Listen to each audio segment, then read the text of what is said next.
Sebelum masa larangan mudik 6-17 Mei 2021, pemerintah memperketat aturan perjalanan keluar kota. Mulai 22 April, perjalanan keluar kota lebih ketat.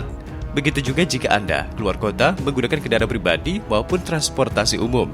Dalam Adendum Surat Edaran Nomor 13 Tahun 2021 tentang peniadaan mudik Hari Raya Idul Fitri tahun 2021 dan upaya pengendalian penyebaran virus corona selama bulan suci Ramadan, diatur terkait pengetatan perjalanan mulai dari H-14 Hari Raya Idul Fitri 1442 Hijriah. Setelah larangan mudik 18-24 Mei 2021, pengetatan perjalanan ini juga diberlakukan. Lalu bagaimana jika Anda ingin keluar kota menggunakan kendaraan pribadi sebelum larangan mudik? Pelaku perjalanan transportasi darat pribadi dihimbau melakukan tes RT-PCR atau rapid test antigen yang sampelnya diambil dalam kurun waktu maksimal 1 kali 24 jam sebelum keberangkatan. Atau bisa juga melakukan tes genos C19 di rest area sebagai persyaratan melanjutkan perjalanan. Pengguna kendaraan pribadi juga akan dilakukan tes acak apabila diperlukan oleh Satuan Tugas Penanganan COVID-19 daerah.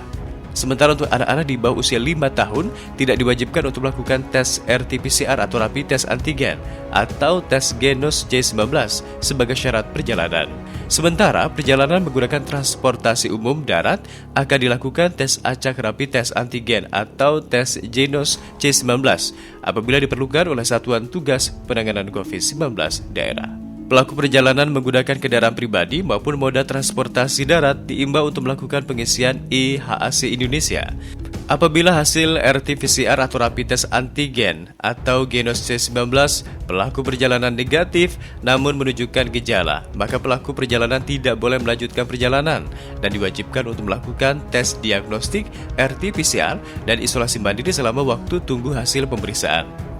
Tujuan pengetatan perjalanan sebelum larangan mudik ini diberlakukan untuk mengantisipasi peningkatan arus pergerakan penduduk yang berpotensi meningkatkan penularan kasus antar daerah pada masa sebelum dan sesudah periode peniadaan mudik diberlakukan.